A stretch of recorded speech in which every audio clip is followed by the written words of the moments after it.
Hello everybody, welcome to day 2 of Quarantine Art with Miss Mitchell.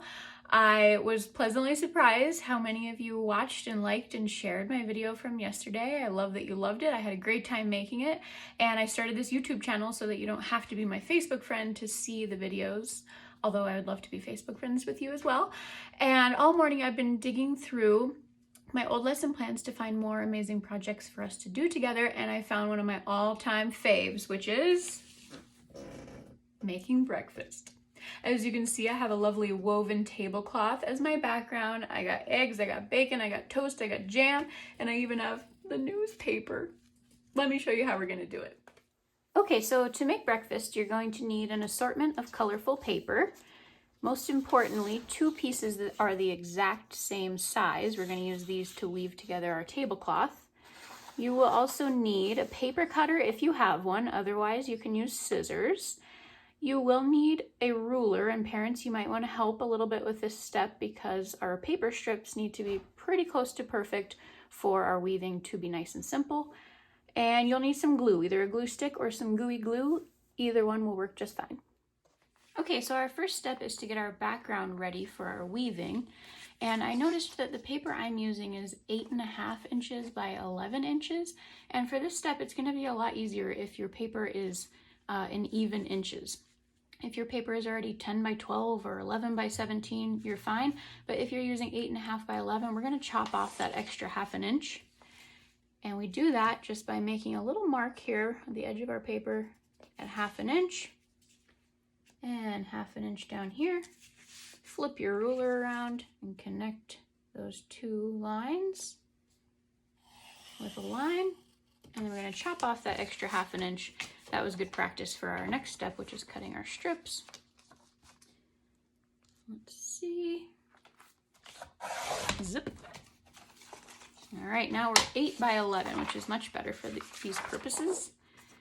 And you're going to choose one of your pieces of paper to be the background. It doesn't really matter which one, but you're going to set that aside. And we're going to keep the background vertical. Remember yesterday we learned that this is horizontal, this is vertical. Keep it vertical and scooch it over there. And then you're going to take your other piece of paper and hold it horizontal or hamburger style. And this is what we're going to use to create our strips. So we're going to make a mark at every inch all the way across our paper. 1 inch, 2 inch, 3, 4, 5, 6, 7, 8, 9, 10. And scooch down and do the same thing. 1, 2, 3, 4, 5, 6, 7, 8, 9, 10. They don't have to be exactly perfect, but just as close as you can get it. Then you're going to flip your ruler and connect those 2 little lines. And you'll see we're making perfect 1 inch strips for our weaving.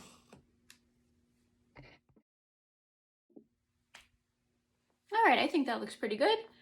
Before we cut anything, we want to make sure that we have the same number strips as we do inches on the long side of our paper. Since my paper was 8 inches by 11 inches, I should have 11 strips. Let's see, 1, 2, 3, 4, 5, 6, 7, 8, 9, 10, 11. Yay, I did it. If your paper was 11 by 17, that's okay. You just need more strips. Make sure you have the same number of strips as you do inches on the long side of your background paper. All right, I'm ready to cut out my strips. If you have a paper cutter, great. If not, scissors will work just fine. Just follow along that line that you just drew. All right, nice job. So now we have our pile of strips and our background paper that's held in the vertical position. It's going hot dog style here. And I'm gonna fold it in half as nicely as I can. I'm gonna line up these little corners, smush down in the middle, and press to the edge. Looks pretty good. And you'll notice you have a flappy side and a foldy side. Flappy,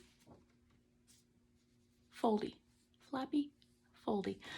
On the foldy side, you want to make those same 1 inch marks all the way across your paper. The top and the bottom, 1, 2, 3, 4, 5, 6, 7. Scooch it down. 1, 2, 3, 4, 5, 6, 7. You're going to connect those 2 lines. You'll notice I'm not drawing my line all the way to the edge of my paper. I'll show you why in just a second. all the way down. All right. And then you're going to take your scissors and from the foldy side, not the flappy side, you want to cut from the foldy side. You're going to follow that line all the way up, but not all the way through. Stop right there. If I kept cutting, I would just have another pile of strips. I got to stop right before the edge of my paper. So I just have these nice slices, but not a pile of strips.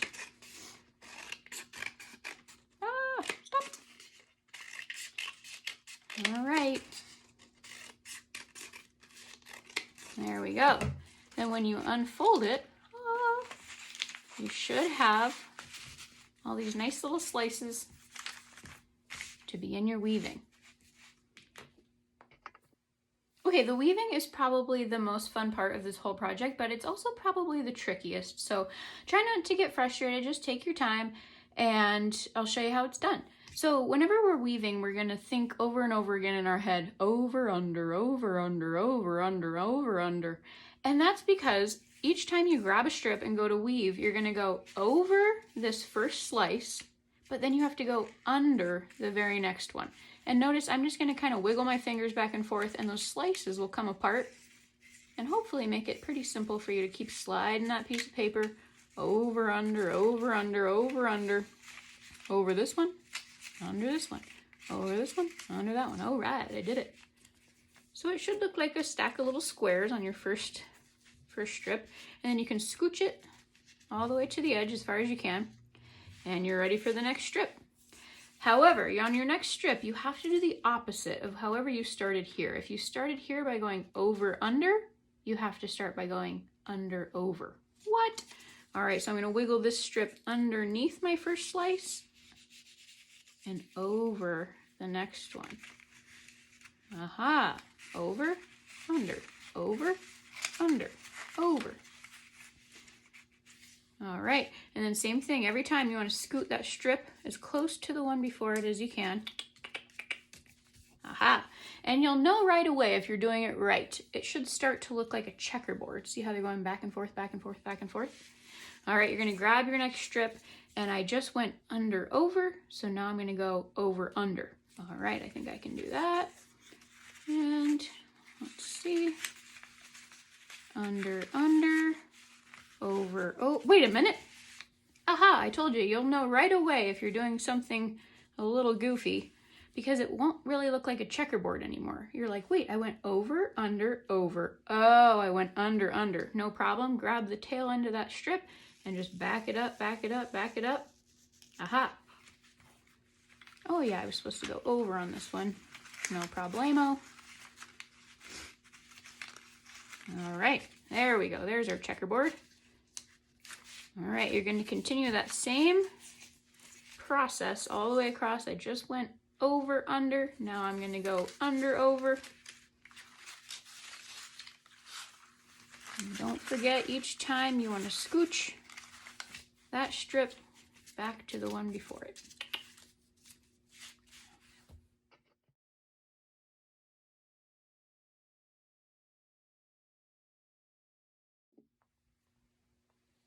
Wow, looks great. So a couple things here.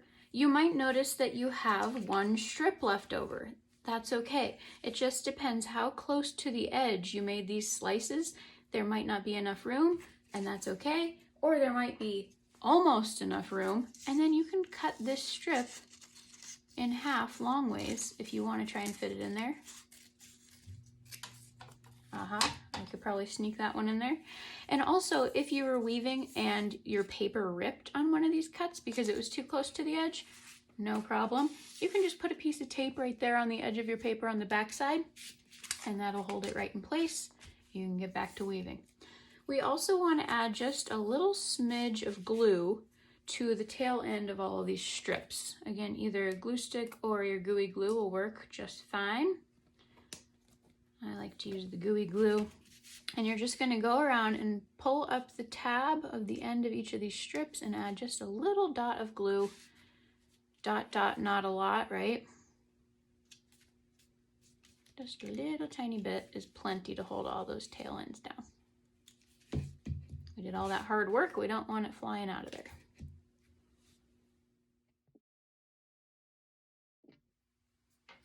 Okay, I hope you all hung in there for that step. I know it's a lot of work, but look how cool it looks. And now we're ready to start in on customizing our plates. You know, it doesn't even have to be breakfast. You could do lunch or dinner or whatever is your fave, but you're gonna wanna grab that stack of colorful papers that we started out with and your newspaper, or you could cut out a piece of a magazine. And I usually like to start with a plate, just so I have somewhere to put all my food, whether it's breakfast, lunch, or dinner. And again, if you like to draw out all of your items before cutting them out, that's totally fine.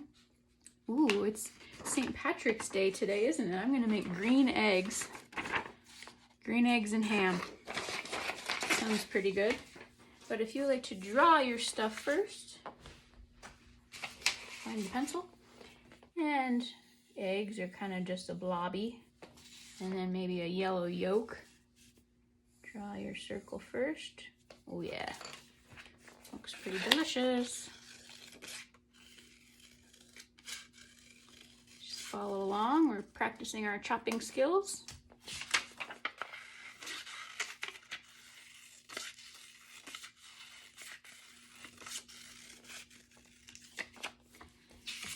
Usually if I draw my picture first, after I cut it out, I like to flip it over so I don't see my pencil lines anymore. Oh yeah, that looks fun. And then for the newspaper, I actually have this really old newspaper. It's from Thursday, July 17th, 1952. And I just chop off a corner of the paper, like this, and then glue it on wherever you want it so it looks like it's kind of coming off the page or off the table. Maybe under my plate here. Oh yeah, I like that. And then let me show you a little trick to the toast. I like to draw the little loaf part on top. Oh yeah, like that. And then after you cut out your toast, this paper's kind of shiny. It looks like it has melted butter all over it. It's making me hungry.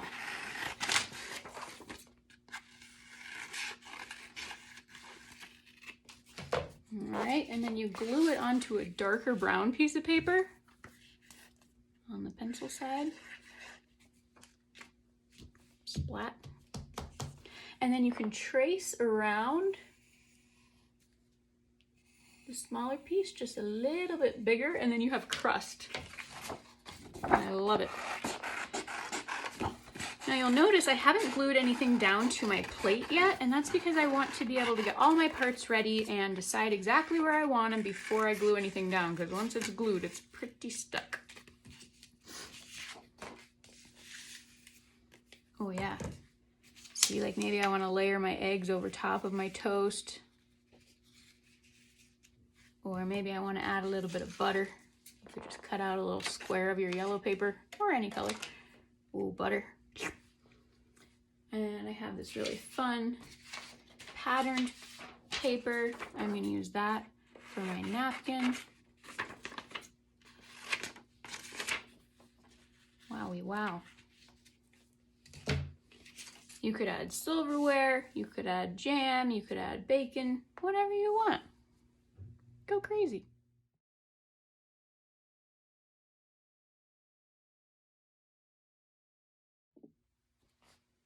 Well, there you have it. It's the Breakfast of Champions.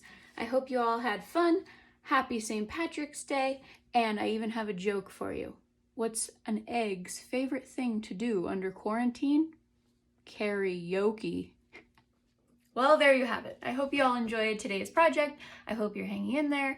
And I was thinking I would love to see your finished projects. So there's a few different ways you can send them to me. If you have a public Instagram page, you can hashtag quarantine art with Miss Mitchell. You can also post the pictures to my Facebook posts of these videos. Those are all public and shareable. Or you can email them to me at ashleysarahmitchell@gmail.com, Sarah with an H, because I would love to have like a kid art of the week. Any other questions, comments, suggestions, requests, go ahead and leave them in the comments, and I'll see you tomorrow.